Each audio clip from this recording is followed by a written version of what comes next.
In 1995, director Ron Howard and star Tom Hanks gave the world a terrifying encapsulation of what can happen when everything goes wrong in space. In 2020, we sample the same whiskey 50 years apart. The film is Apollo 13. The whiskey is Seagram's 7 Crown. And we'll review them both. This is the Film and Whiskey Podcast.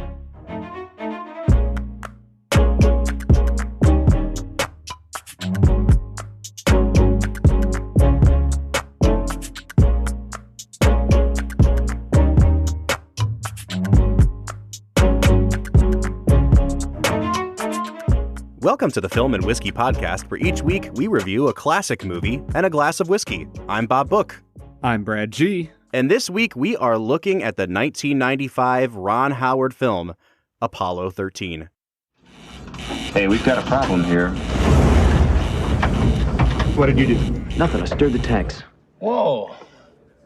Hey. This is Houston.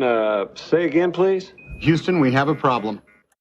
Brad, it is good to be back in the studio with you, my friend. We are starting a series of 4 movies from 1995, 25 years ago already. I cannot believe that it has been 25 years since this movie came out. We're also going to be looking at Toy Story, the first Toy Story. So we're going back-to-back Hanks here. And then we're going to look at the Best Picture winner of 1995, Braveheart. And then in our 4th week, we are actually going to do something we've never done before. We're going to have a listener special. We were originally going to look at the movie The Usual Suspects, but that movie has become super problematic for a number of reasons, one of them being its star, Kevin Spacey, which we've had Kevin Spacey films on the podcast before, but that is being kind of like exacerbated by the film's director, Bryan Singer, who is in the middle of a sort of pedophilia scandal right now. And I said, you know what, Brad, I don't really need to talk about this movie right now. Like, this just does not seem like the appropriate time to talk about The Usual Suspects. So we have a vacancy, and we would like to get some listener feedback on what that movie should be. We're going to give you 4 options, and all this week, you can go to our Instagram, Twitter, Facebook, and cast your vote for what movie you think we should do. And those 4 options are Babe, 12 Monkeys, Seven, and Heat. So those are your 4 options. Please, sometime this week, go to our social media pages and vote for your fan favorite, and that will be the 4th movie in this marathon of 1995 films. Oh, Bob, am I allowed to vote on that? Because I have a movie that I want to see. You're probably going to want to watch Babe. No, I actually have for a very long time wanted to watch Seven, and I've just never gotten around to it. Oh, it's a great movie, dude. I don't want to sway our listeners, but yeah, great movie. So I'm going to sway our listeners. Film and Whiskey Nation, if you care about me at all, you'll do what I say and vote for Seven. Well, while we have your attention, let me just say here up front that you should know by now that we've switched over to Anchor.fm.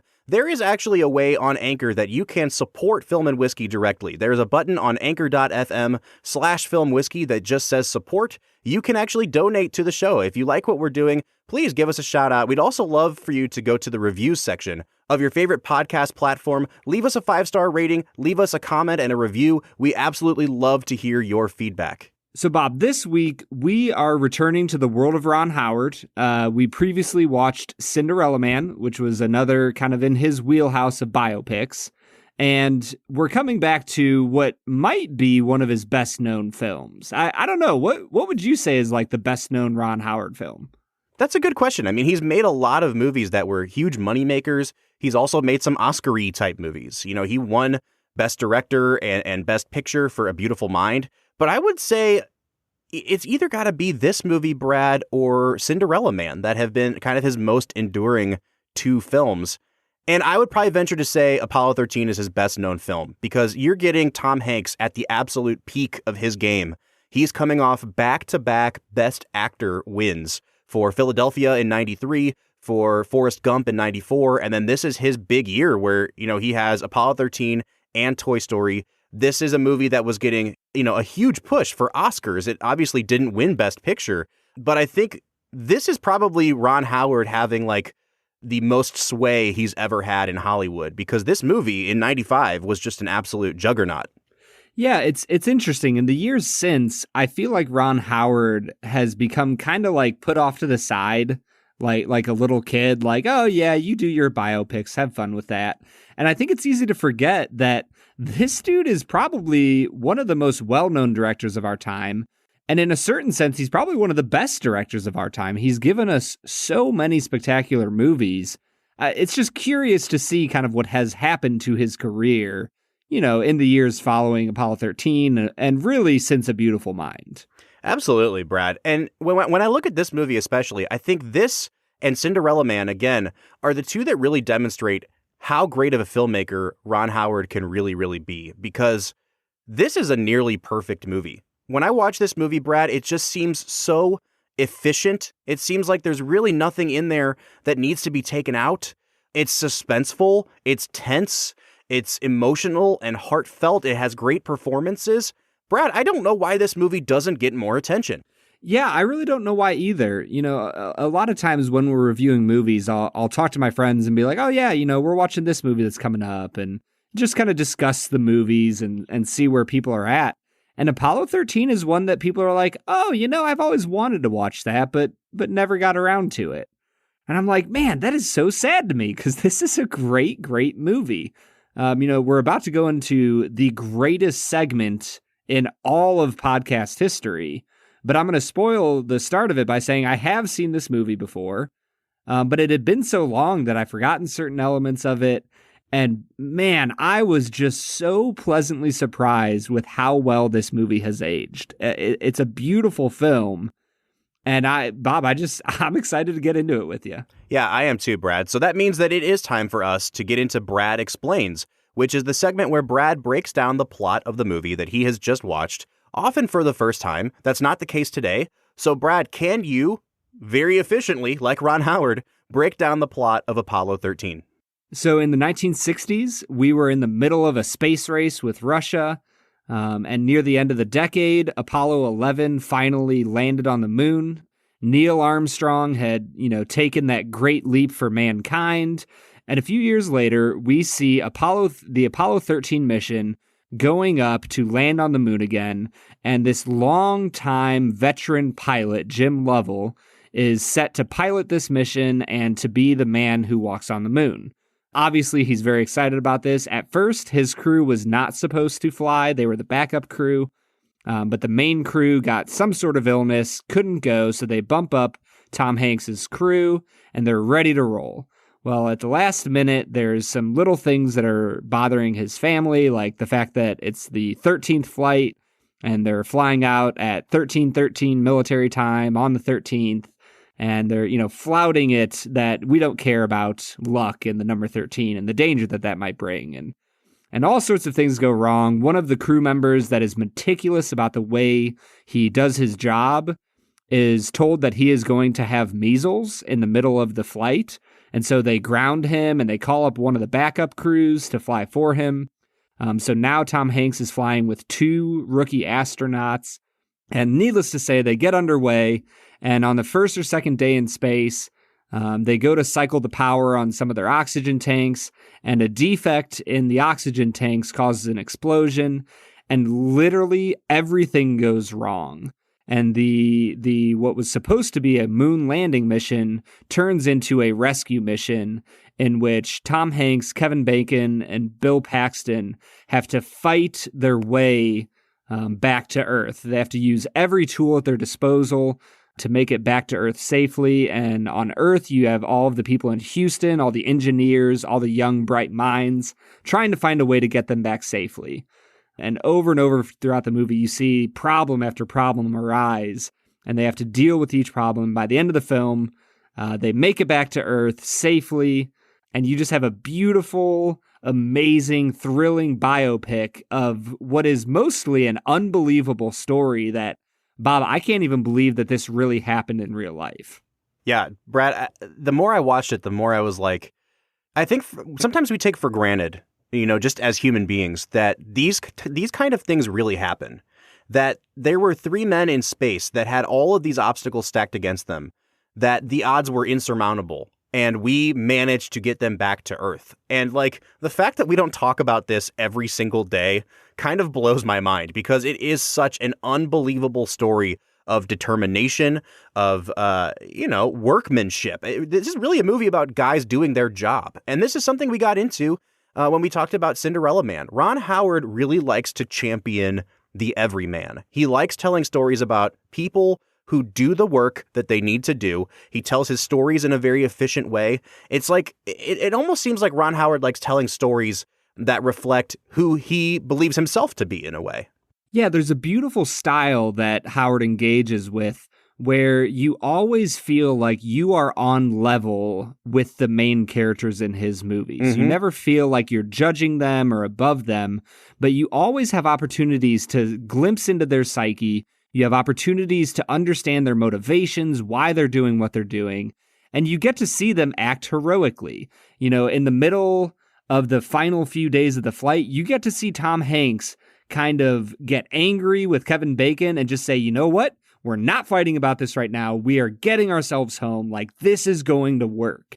And you get to see these men, you know, in Houston at Mission Control, frantically searching through the parts that are available to them to make a carbon dioxide filter. And you see Gary Sinise meticulously going through the landing sequence to make sure that they don't go over 20 amps, because that's all the power they have to boot the system back up and fly back into the Earth's atmosphere. So not just with Tom Hanks, your main actor, but literally with almost every character in this movie, you see them at a certain moment fighting through an obstacle and coming out victorious. And not just that, Brad, but you know, a lot of the people in this movie are experts in their field. I mean, they work for NASA, for crying out loud. You're talking about real astronauts. You're talking about the scientists who are working to get them home, who are brilliant mathematical minds. And yet they choose to portray everyone not as like some crazy scientific expert, but as a guy doing his job. You know, everybody at NASA that gets an idea that says, oh, you know, we actually miscalculated this and they're going to come in shallow because we were planning on hauling some moon rocks or things like that.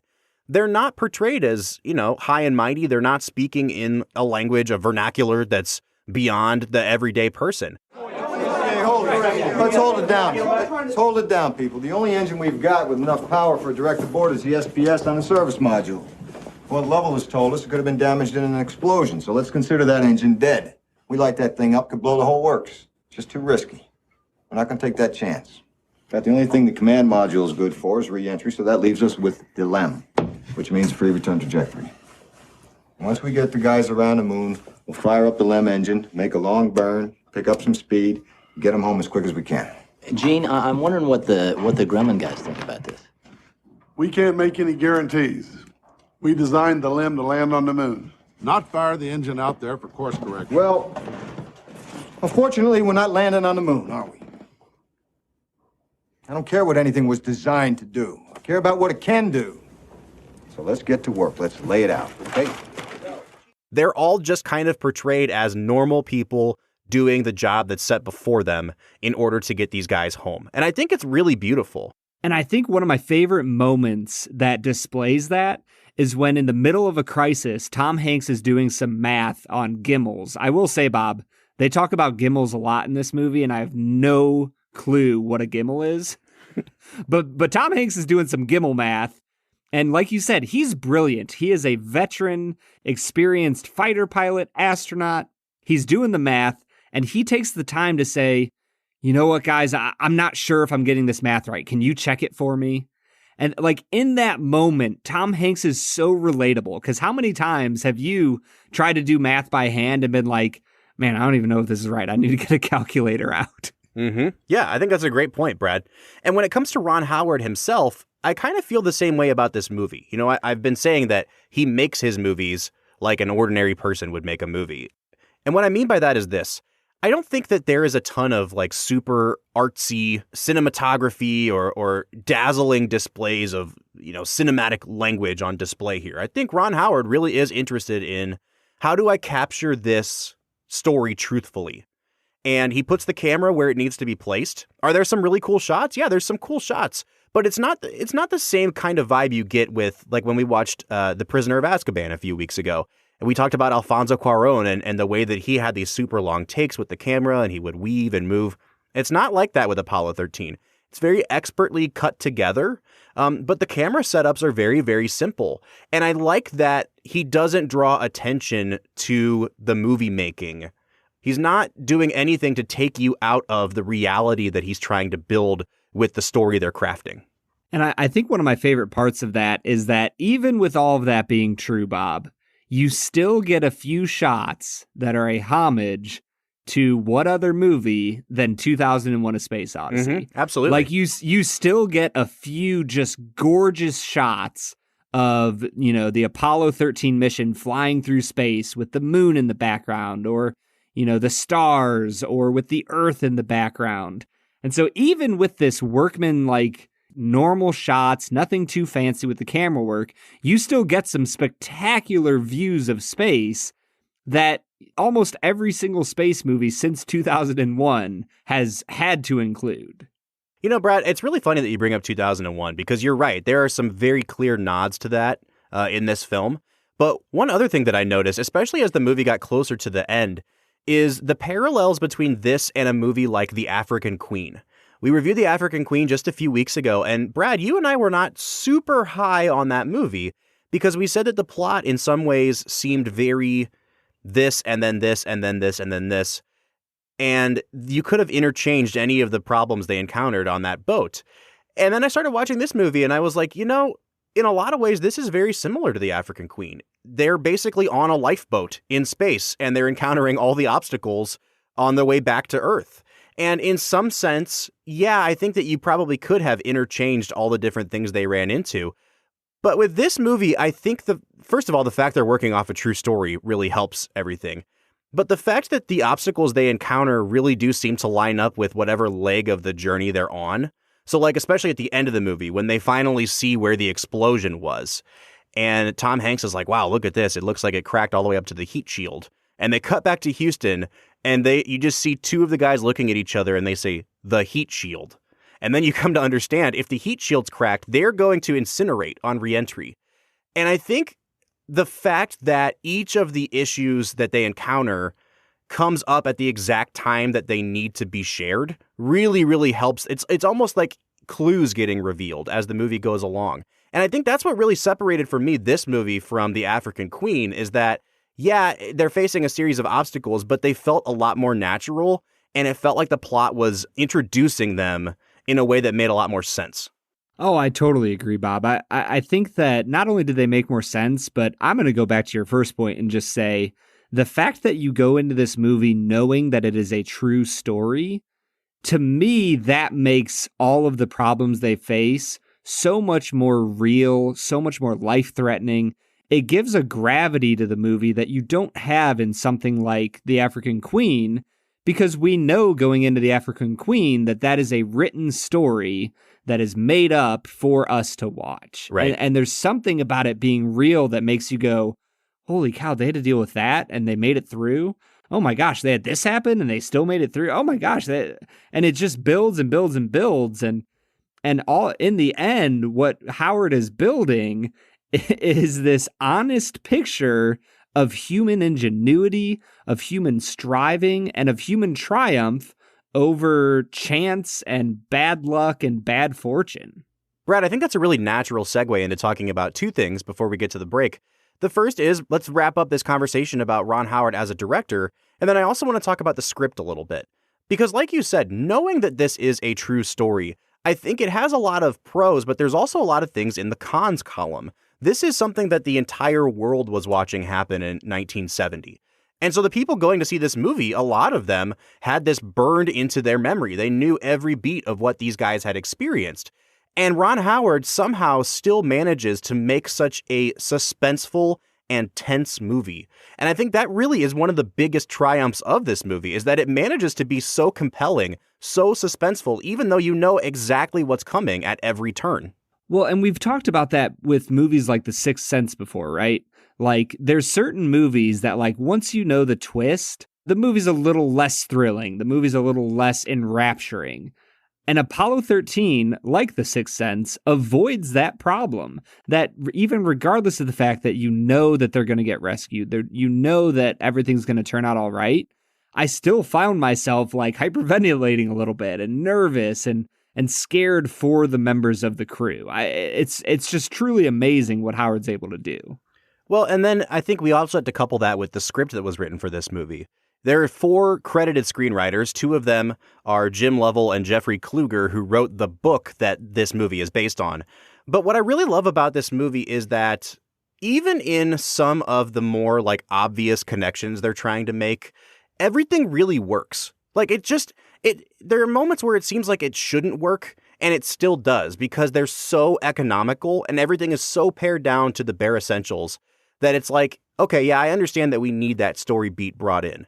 I'm thinking, for example, of like, there's this one moment where they're basically going to have to manually pilot the LEM for a period of like, I don't know what it is, 15 seconds or something. And they have to maintain a course. They can't go like more than 2 degrees off course. And all of the newscasters are saying like, this is statistically impossible. It's not going to work. And then they show a clip of Tom Hanks's character, Jim Lovell, talking about what it was like flying and being a pilot and how he saw the, transluminescent or whatever things in the water that were guiding him home. And it's like, okay, I know what you're doing here. Like this is a very obvious story beat because it's meant to comfort his wife and it's meant to foreshadow to us that he's a good pilot and it's gonna, it's all gonna work out. It shouldn't work. It should be like a very cliched, eye-rollingly bad type thing. And yet for some reason, Brad, I think that they do those in such a kind of like sparse way that it really, really works even when they're leaning into some of that territory. Does that make sense? Oh, it totally does. And do you want to know what else makes that work, Bob? What's that? It's Tom freaking Hanks. Tom Hanks, man. Like, he's so good at drawing in the audience and just moving them emotionally wherever the heck he wants them to go. Absolutely. This really is Hanks at the top of his game. Oh, it truly is. And so Bob, I totally agree. Like with maybe a lesser director, you would have more of those sappy moments and it wouldn't go well. And with a bit of a lesser actor, you wouldn't be able to pull off even the 1 or 2 that Howard puts in here. But when you have, an actor at the top of his game and you have a director at the top of his game, you can get away with stuff like that. And you see that here in Apollo 13. Well, Brad, I think this is a really good place for us to hit pause. We have a lot of whiskey to drink today and a lot to talk about. But when we get back from our break, we're going to talk about the actors in this film and break down our favorite performances. So for now, let's get to this Seagram's 7 Crown. What do you say? Let's get to it.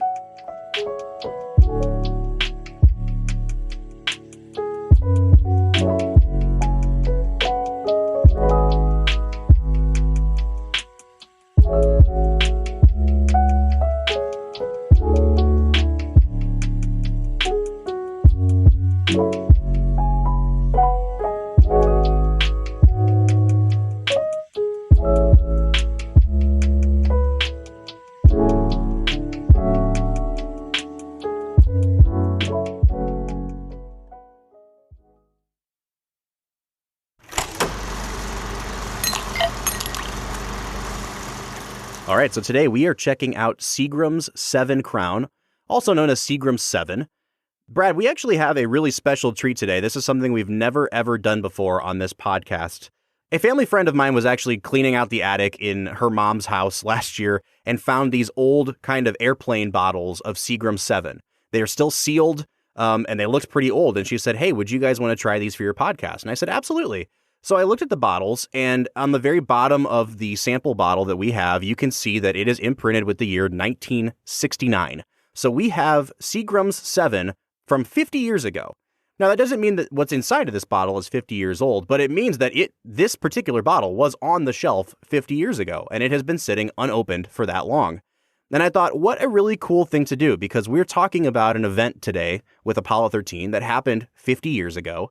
How cool would it be to get a bottle of Seagram 7 off the shelf from today and compare it to what they could have had 50 years ago as they were watching the Apollo 13 mission happening? So that's what we're going to do today. We're going to open up these little bottles of 1969 Seagram 7, and we're going to pair them with a bottle that I got at the end of 2019 and try to pick apart some of the differences and give our review of the 2019 version. Yeah, Bob, I don't know if you've ever watched the TV show Mad Men, but Seagram 7 seemed to be a staple of the 1960s, and I am excited to get my hands on what they were actually drinking. I'm pretty much Don Draper. Yeah, basically. Seagram 7 was pretty much the most popular whiskey in America for a long time, Brad. It is the very first whiskey brand to ever reach 1 million cases sold. It was the first one to ever hit 100 million cases sold. By the early 80s, they had sold 300 million cases of Seagram's 7. It's still one of the 30-ish biggest brands in the spirits industry. I will say this up front about Seagram 7, Brad. It is a blended whiskey. And what that means is it still qualifies as whiskey because it's made out of grain and it is put in oak for a while. But it's not a bourbon, it's not a rye, it's not anything like that. What this is basically made out of, Brad, is about 75% grain neutral spirits, which is like what comes off the still. They just keep distilling it and keep distilling it to get all the impurities out. And it basically becomes vodka. And so what they do is they use 75% vodka and add 25% whiskey to it. So this is a blend of things that are all technically called whiskeys, but I mean, it is kind of a bastardized, adulterated version of what you and I would normally be drinking on this podcast. Language, Bob. I know, right? No, Bob, that's interesting. I honestly did not know a single lick of information about Seagram 7 other than that it was a popular whiskey. So now, man, I know more now because of you. That's right. That's what I'm here for, Brad. I mean, most people know Seagram 7 from drinking it in the classic drink, the 7 and 7, which is just this and 7-Up. And one of the reasons that it seems to hold up so well in a 7 and 7 is because so much of it is made out of neutral spirits.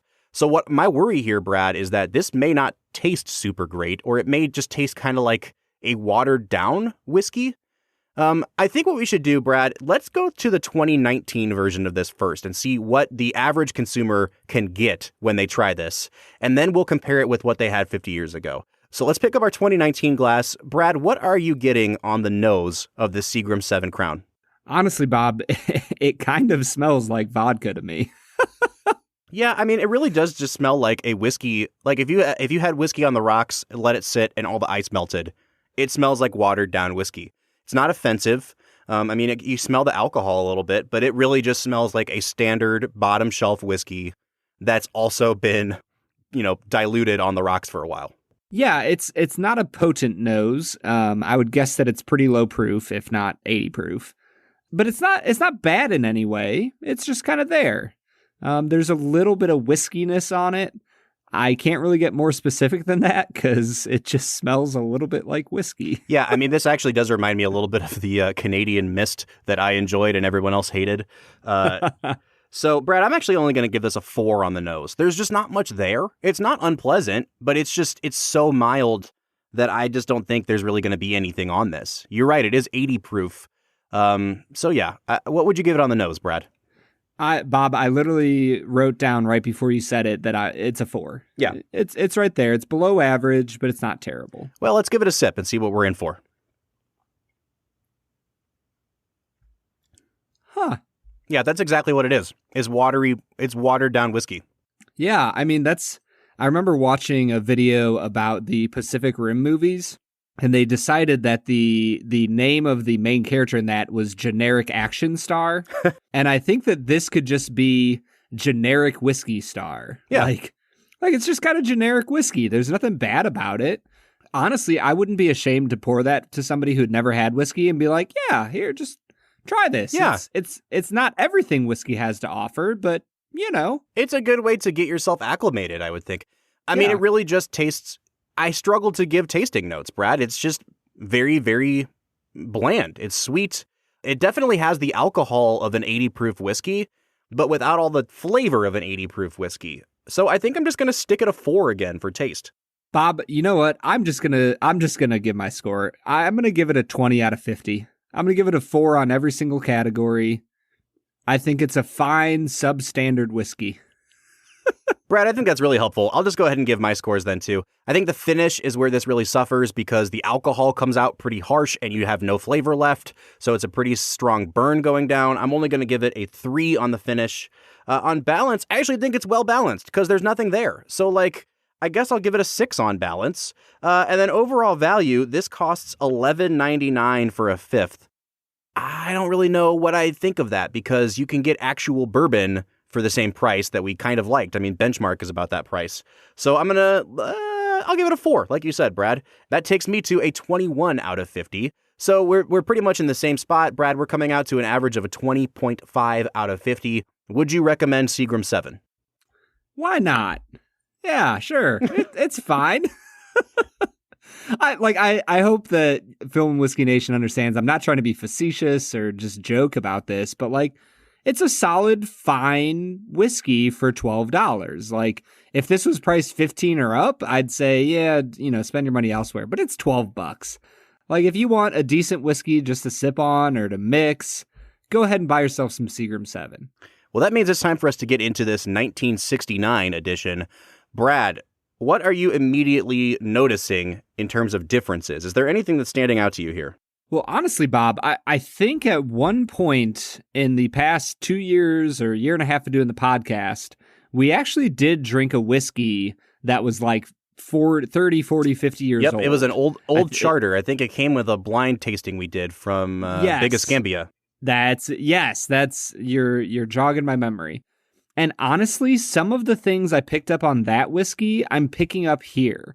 Like it kind of smells a little bit like a musty library book. Not like in a bad way. It's just it smells old. Yeah, that's actually a really good note, Brad. It smells like the pages of an old library book that you just spilled rubbing alcohol on top of. Like it's not unpleasant, but it's a nose I've never encountered on a whiskey. And I will say, when we cracked these open, there was a bit of sediment in these bottles, and we filtered it all out. We checked with some of our bourbon drinking friends about drinking, they call them dusties. They said we'd be good to go. If Brad and I happen to not make it through this, you know what caused our death. That's all I want to say about this. So, Brad, let's give it a sip and see if it tastes any different. Wow, Bob, I don't know if you got this, but I got the notes of a dusty old library book. I did too. Although I will say this is a significantly better whiskey than the 2019 one. Like I'd rather taste old library book than taste nothing. Yeah, and I remember with the Big Escambia line, I remember being like really thrown off by how it tasted. And I think it might have been because we did it as a blind flight. I didn't know to kind of expect that older flavor. Whereas now, like, I know where this came from. I know that it was on the shelf in 1969. And I actually find that old musty flavor kind of makes it a little bit unique and interesting. Well, I will say that this is actually an 86 proof version of Seagram 7. So at some point, they've watered it down even more. I don't know what the mash bill is. It was blended even back then. So I don't know if they were using more whiskey and less neutral grain spirits back then. This is significantly better than the 2019 version. I would probably give this like at least I'd say like a 35 out of 50, Brad. I don't know if I'd go quite that far, but I would be in the 30 range, 30 to 32 maybe. Yeah, this is really interesting. We've only drank something this old one other time. I assume that, if you got really high-end whiskey from the 60s, it would have some of these notes, and you would also probably have a more enjoyable whiskey drinking experience just because it's a higher quality.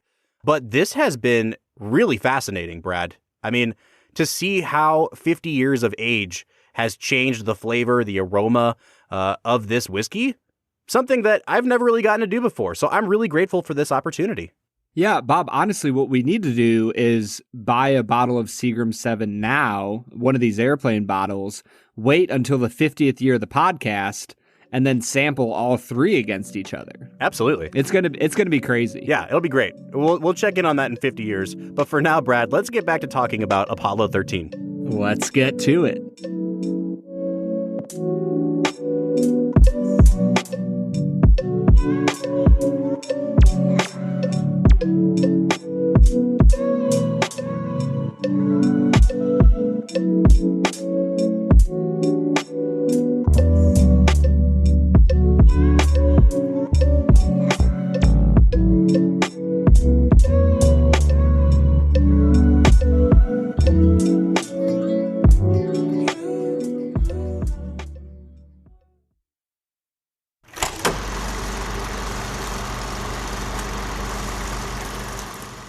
All right, so that was Seagram 7 Crown. We are getting back into talking about Apollo 13.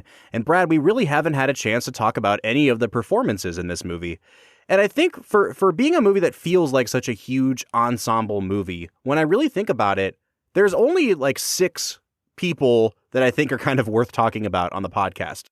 You've got the three guys in the spaceship, right? Tom Hanks, Kevin Bacon, and Bill Paxton. You've got Ed Harris back on Earth. You've got Gary Sinise, who is the guy that got replaced back on Earth working to bring them home. And then you've got Kathleen Quinlan playing Tom Hanks's wife.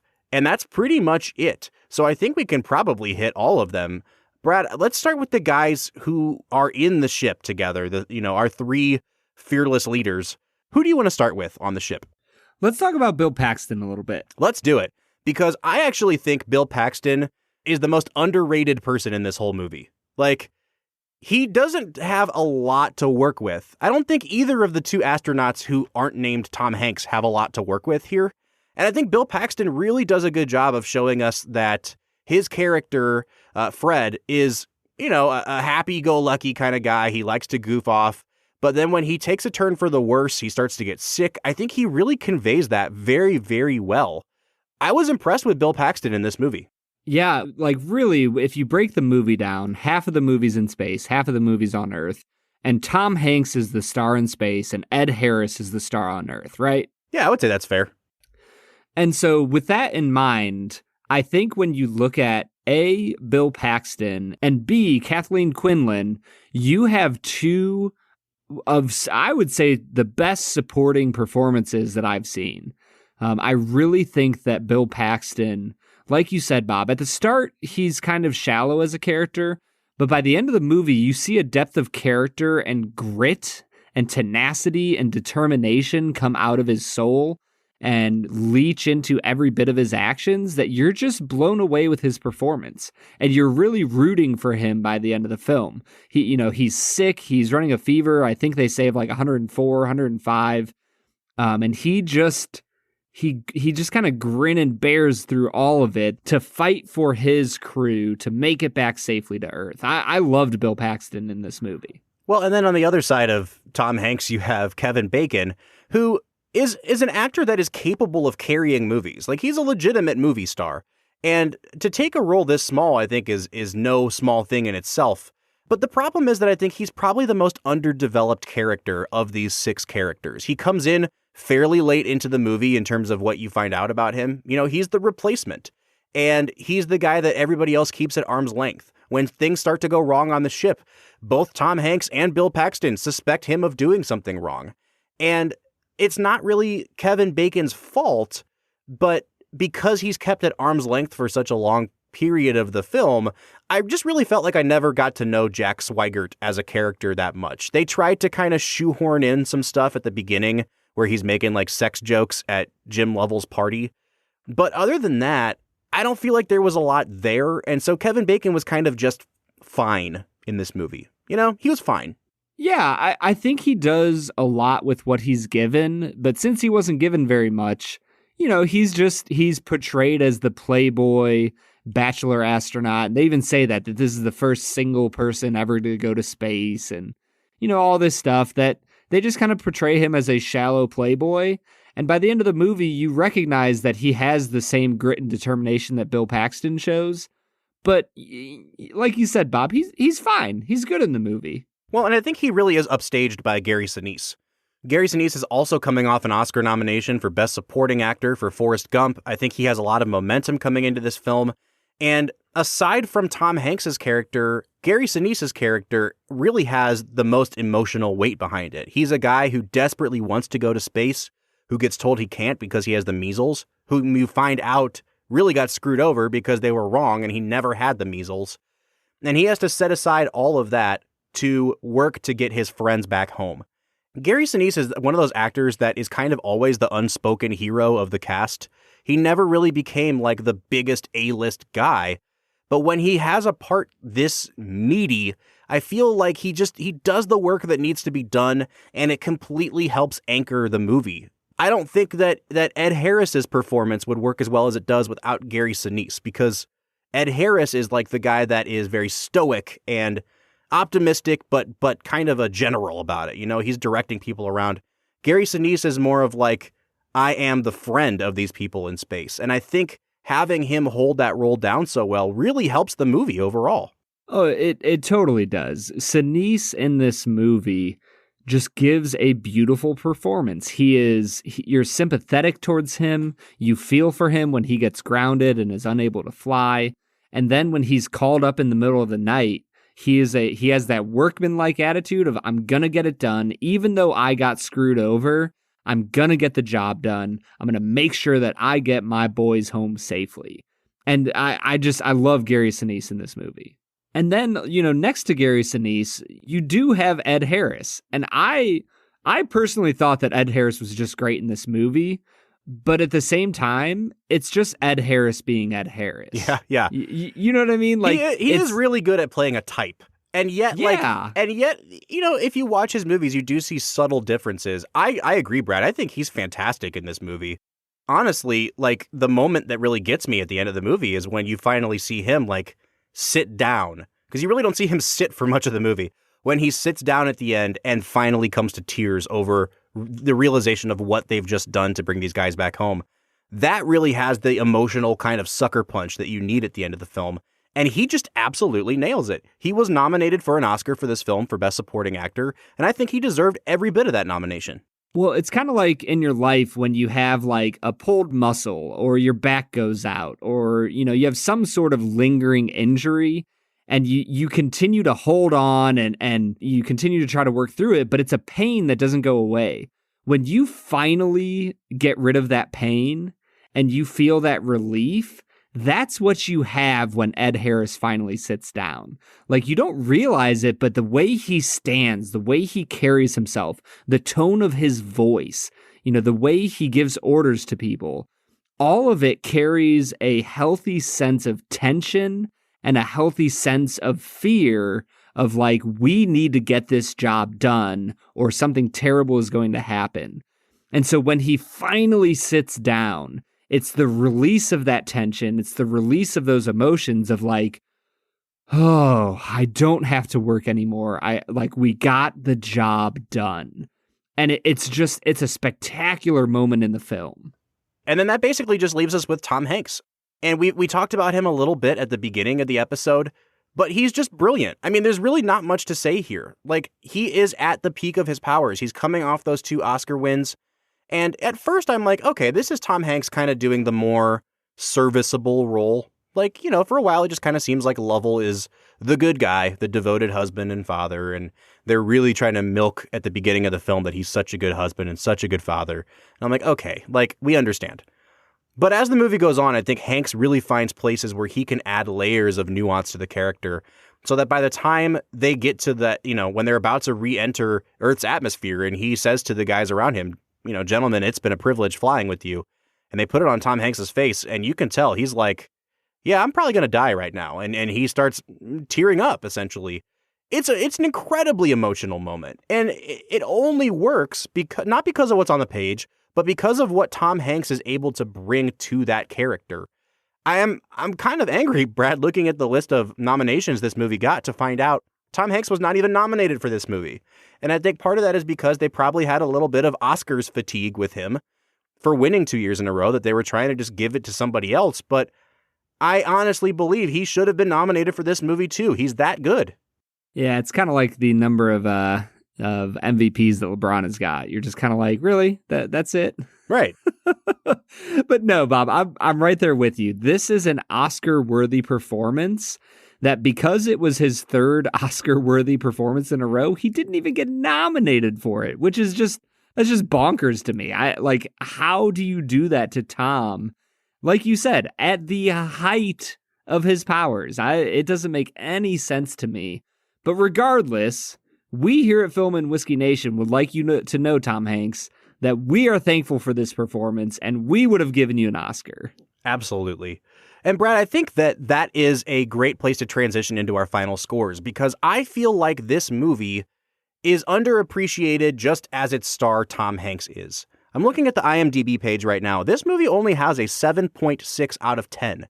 And I just kind of wonder, what is it that is keeping people from understanding that this is a nearly perfect movie?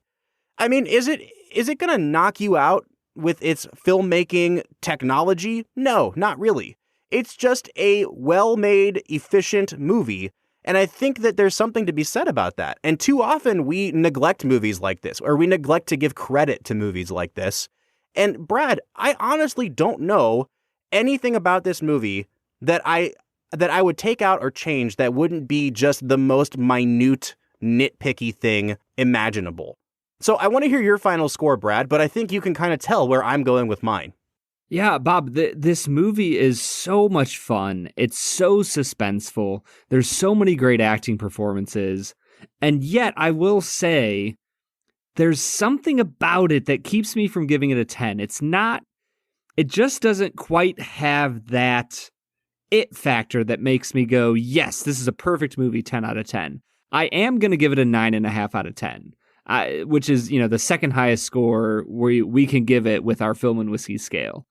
I think it's a spectacular movie. I think it's deserving probably of the title of one of the top 100 movies of all time. There's something that it's not perfect for me, but man, oh man, it's a great, great, great film. Brad, I completely agree with you. There's just something about it that doesn't seem, and I can't think of the word, but I guess I want to say like transcendent. Like it doesn't, when you watch a movie for the first time and you're like, oh, okay, like this is a game changer kind of movie. This doesn't have that. It's just the most perfectly made genre movie ever. It's just a suspenseful survival movie done to the best possible extent that can be done. And so I have been going back and forth between a 9.5 and a 10. And I really worry about, like, when we get to the end of our season and we're doing our bracket challenge, are we going to forget how good this movie is because it doesn't seem to have that, like, quote unquote transcendent quality to it? Are we going to lean to like the more artsy movie over this? And I hope that we at least consider how perfectly made this is. I think I am going to give it a 10 out of 10, Brad. Would I rank it in like my top 25, 50 movies of all time? No, but you're right, Brad. I really do think this deserves consideration for being in the 100 best, especially the 100 best American films ever made.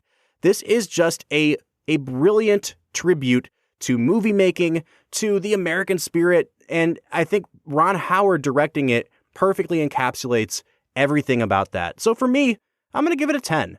And that brings our average to a 9.75 out of 10. But we want to know what you think. Please tell us what you think of Apollo 13. You can find us on social media at Film Whiskey on Twitter, Facebook, or Instagram. Or you can give us a phone call. Our phone number is 216-800-5923. Once again, that number is 216-800-5923. And if you'd like to call in online, go to our anchor.fm webpage and leave us a voicemail there. Next week, we keep it rolling with the Tom Hanks Marathon. We're going to be checking out the very first collaboration between Pixar and Walt Disney, 1995's Toy Story. For the Film and Whiskey Podcast, I'm Bob Book. I'm Brad G. And we'll see you next time.